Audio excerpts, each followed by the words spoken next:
answeringislam.info. The New Testament on the Worship Given to Jesus by Sam Shamoun. Its significance and implications for the deity of Christ. The Holy Scriptures emphatically teach that God alone is to be worshipped, and He alone is to be the object of our prayers and sacrifices. Quote, "And God spoke all these words, saying, I am the Lord your God, who brought you out of the land of Egypt, out of the house of bondage. You shall have no other gods before me. You shall not make for yourself a graven image, or any likeness of anything that is in heaven above, or that is in the earth beneath, or that is in the water under the earth. You shall not bow down to them or serve them. For I, the Lord your God, am a jealous God, visiting the iniquity of the fathers upon the children to the third and the fourth generation of those who hate me." Exodus 20, verses 1 through 5.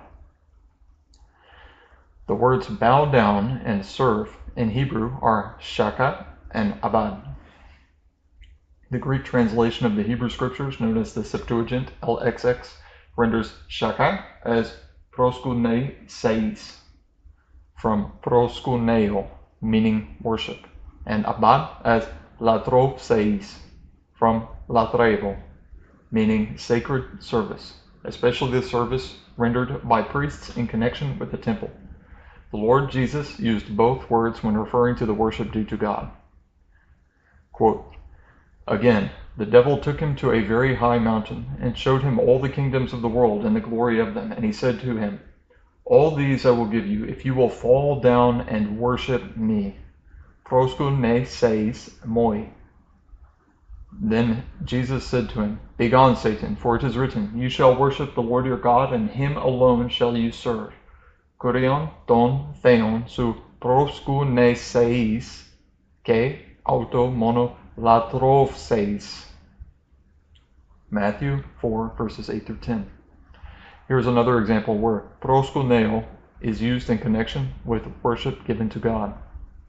Quote, "But if all prophesy, and an unbeliever or outsider enters, he is convicted by all. He is called to account by all. The secrets of his heart are disclosed. And so, falling on his face, he will worship God. Ke autos peson epi prosopon proskuneisei to theo. And declare that God is really among you." 1 Corinthians 14, 24 to 25. Notice that in this example, part of worship includes falling down on one's face or knees in humility before God. The scriptures strictly prohibit the worship of any creature, whether angelic, human, animal, etc. Quote, "When Peter entered, Cornelius met him and fell down at his feet and worshipped him. Prose kunesen. But Peter lifted him up, saying, Stand up, I too am a man." Acts 10, verses 25 to 26. Quote, "Now at Lystra there was a man sitting, who could not use his feet. He was a cripple from birth, who had never walked. He listened to Paul speaking, and Paul, looking intently at him, and seeing that he had faith to be made well, said in a loud voice, Stand upright on your feet. And he sprang up and walked. And when the crowd saw what Paul had done, they lifted up their voices, saying in Lycaonian, The gods have come down to us in the likeness of men. Barnabas they called Zeus, and Paul, because he was the chief speaker, they called Hermes.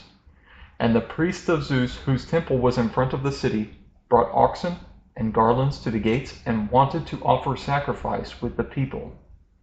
But when the apostles Barnabas and Paul heard of it, they tore their garments and rushed out among the multitude, crying, Men, why are you doing this?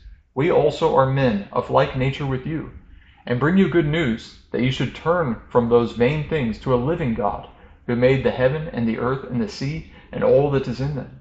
In past generations he allowed all the nations to walk in their own ways, yet he did not leave himself without witness. For he did good, and gave you from heaven rains and fruitful seasons, satisfying your hearts with food and gladness. With these words they scarcely restrained the people from offering sacrifice to them. Acts 14, verses 8 to 18. Quote, Then I fell down at his feet to worship him, prosku nesei auto. But he said to me, You must not do that. I am a fellow servant with you and your brethren who hold the testimony of Jesus. Worship God. To theo proskunesen. For the testimony of Jesus is the spirit of prophecy. Revelation 19:10.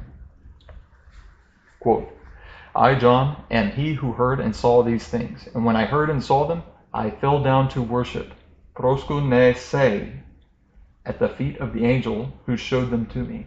But he said to me, You must not do that.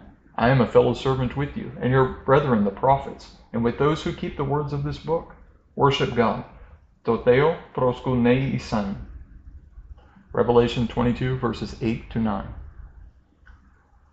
There are places, however, where certain individuals are said to have received proskuneo, Hebrew shakah, without implying that these persons were being worshipped as God. Quote, Then David said to all the assembly, Bless the Lord your God. And all the assembly blessed the Lord, the God of their fathers, and bowed their heads, and worshipped the Lord, and did obeisance to the king. 1 Chronicles 29:20.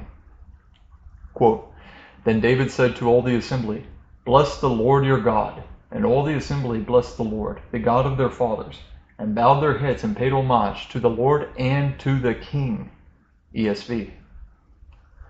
The Lord Jesus, addressing the church at Philadelphia, says, quote, Behold, I will make those of the synagogue of Satan who say that they are Jews and are not, but lie. Behold, I will make them come and bow down before your feet, proskuneisosin, and learn that I have loved you.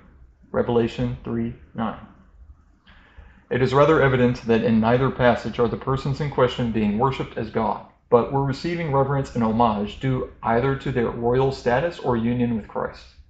These examples provided evidence that the words, which translators often rendered as worship, does not always refer to the worship given to God. On this basis, many critics and cultists deny that the New Testament ascribes to Jesus the very worship due to God alone.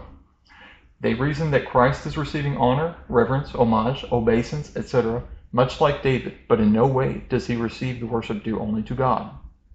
In this paper, we will set out to prove that the Lord Jesus, according to the teaching of the New Testament documents, received and must receive the very same worship that is given to God. We will present the evidence to show that Jesus didn't simply receive the homage given to a king like David, but is given the very worship and reverence which God alone deserves.